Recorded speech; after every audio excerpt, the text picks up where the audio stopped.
गेले 4-5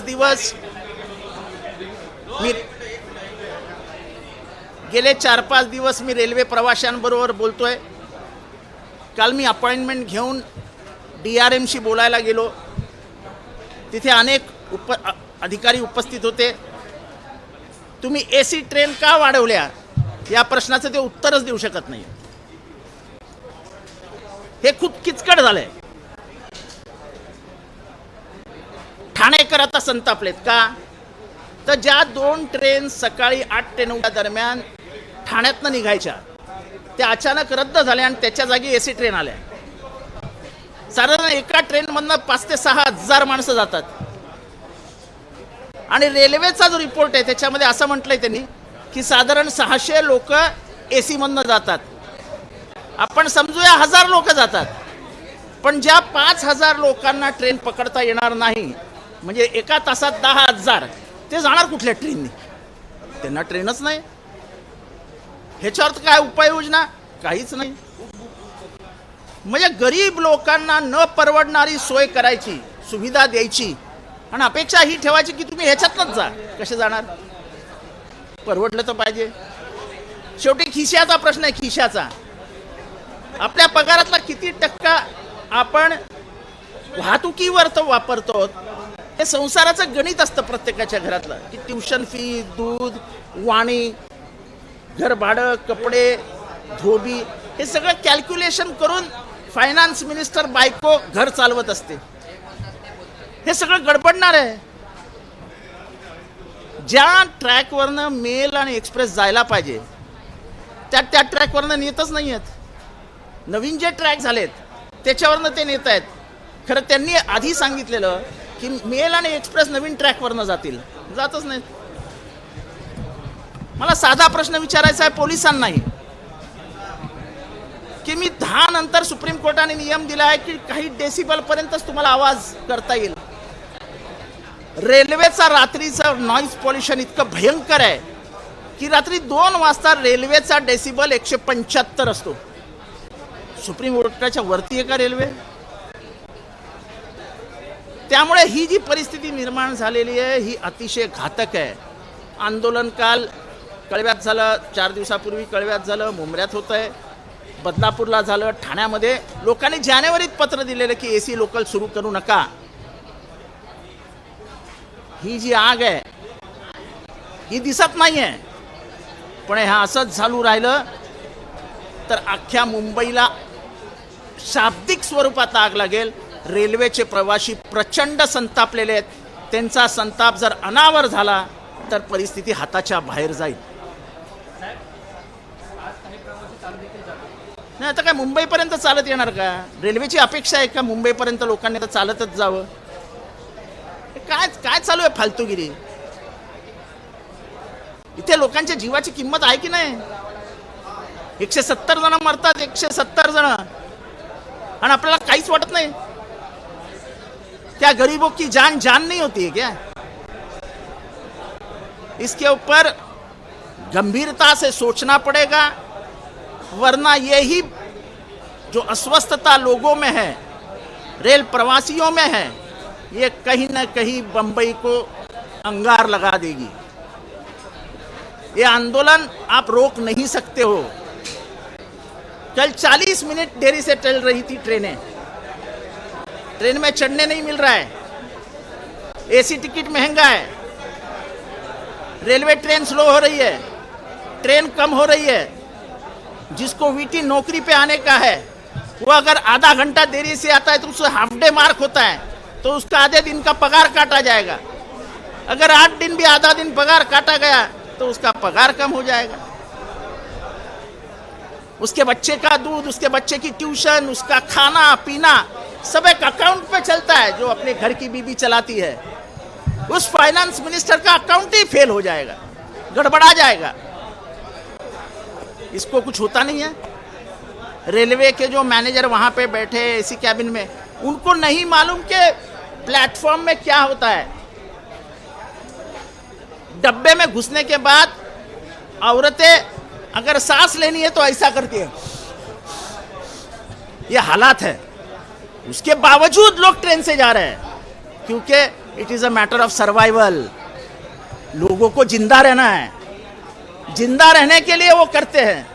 अब उनका जिंदा रहने का अधिकार भी अगर उनसे छीन रहे हो तो लोग तुम्हारे लाठी काठी और गन से नहीं डरेंगे। मुझे शर्म आती है ये बात बोलने में कि मैं जब कल ऑफिस में गया रेलवे के, कम से कम 100 पुलिस वहां थे, हाथ में मशीन गन लिए। एक बंबई का थाना का आमदार जो 3.5 लाख लोगों का प्रतिनिधित्व करता है, वो गणतंत्र के माध्यम से लोगों की शिकायत वहां करने गया था। आप वहां पे बंदूकधारी पुलिस खड़े कर देते हो। आप क्या मुझको डराना चाहते हो? अरे जान एक बार ही जाती है। जान लेने वाला कोई नहीं होता, जान लेने वाला ऊपर वाला होता है। ये बंदूक से डराने की सोच लो मत। कितने बंदूकें लाओगे बंबई में? बंबई का दिन का जो लोकल प्रवासी है वो 40 लाख है, 40 लाख। मान के चलो कि 5 लाख एसी के प्यार में है, 35 लाख का क्या करोगे? और इन 35 लाख में से 15 लाख भी लोग रास्ते पे उतर आए तो मिलिट्री आएगी तो भी कुछ नहीं कर सकेगी। ये जो हो रहा है ये एक धोखे की निशानी है।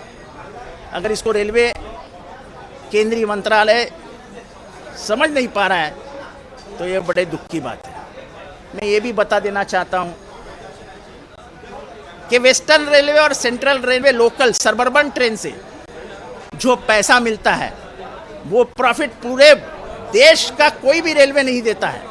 इतना प्रॉफिट उनको बंबई देता है। तो बंबई का प्रवासी जो है, यातायात करने वाला जो प्रवासी है, उसको सुविधाएं न देते हुए आप उसको मौत के घाट उतार रहे हो। इसकी कीमत आपको चुकानी पडेगी। मी सगळ्यांच्या माहितीसाठी सांगतो की Mumbai railway, Mumbai local, western आणि सेंट्रल ह्याचं उत्पन्न आणि ह्याच्यातनं मिळणारा नफा हा भारतीय रेल्वेमध्ये सर्वात जास्त आहे।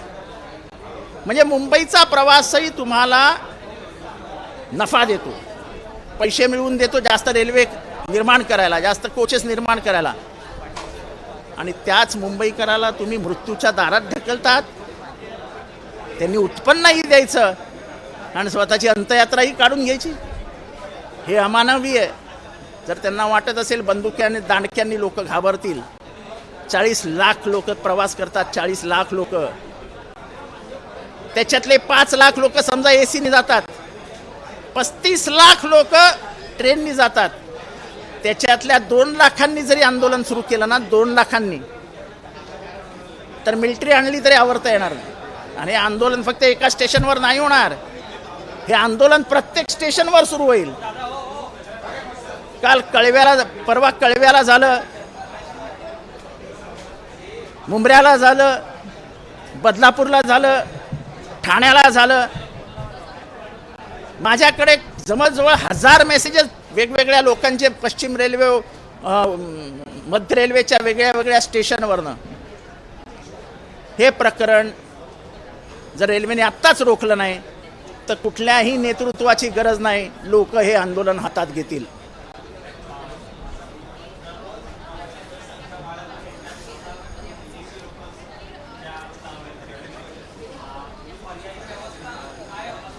असं आहे की पर्याय द्यावा लागेल ना, रेल्वेलाच द्यावा लागेल। मुंबईचा जो दैनंदिन, म्हणजे मुंबई आपल्या शरीरातल्या नसा आहेत ना, त्याच्याने आपण जिवंत आहोत। मुंबईच्या नसा हे रेल्वे। मुंबईच्या वाढत्या लोकसंख्येला जास्त लोकल देणं संयुक्तिक होतं, त्यांनी लोकलच कमी करून टाकल्या। हे कुठल्या येड्याचं गणित आहे मला समजतच नाही। म्हणजे काय डोकं वापरायचं का वापरायचंच नाही। आज सुद्धा मी रेल्वे प्रवाशांना भेटून येतोय। मी गेले 4 दिवस सातत्यानं त्यांना शांत राहण्याचा, जे गांधींच्या विचारांचे आहेत ते नेहमी लोकांना सांगतात, शांत राहा, बघूया, आंदोलन करूया, काहीतरी निर्णय घेऊया। आम्हाला पेटवायचंच असतं तर खूप सोपं आहे, पण ते होऊ नये, घडू नये। शेवटी राष्ट्रीय संपत्तीची हानी होते आणि हा सगळा प्रकार जर विचारात घेतला नाही तर परिस्थिती गंभीर आहे। एवढा इशारा मी देतो.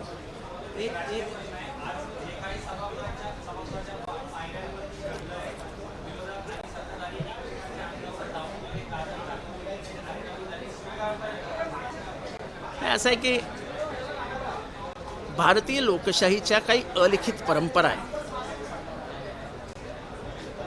जसं वरच्या सभागृहामध्ये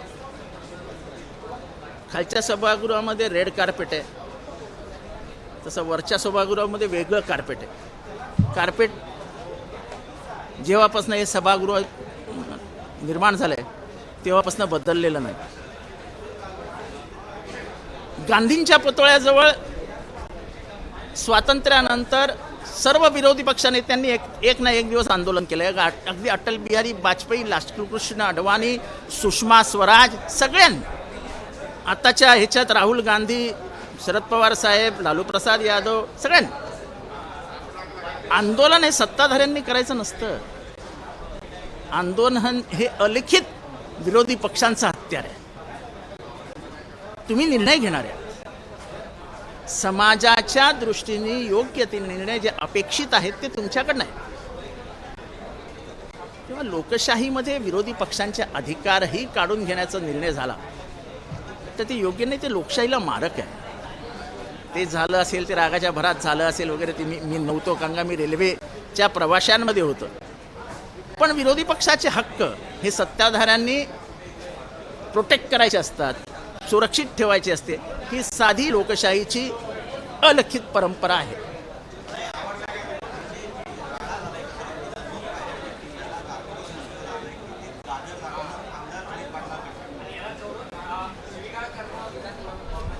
मी कृपा करा, मी ह्या प्रकरणात नव्हतो. मी स्वतः रेल्वेच्या प्रवाशांबरोबर होतो, त्यामुळे इथे काय घडलं हे मला माहीत नाही. त्याच्यामुळे ह्याच्यावर भाष्य करणं हे मला शोभत नाही. पण एवढंच माझं म्हणणं आहे की लोकशाहीमध्ये विरोधी पक्षांचे अधिकार हे सत्ताधाऱ्यांनी सुरक्षित ठेवायचे असतात. याचं भान सत्ताधाऱ्यांनी ठेवा. एबीपी माझा, उघडा डोळे बघा नीट.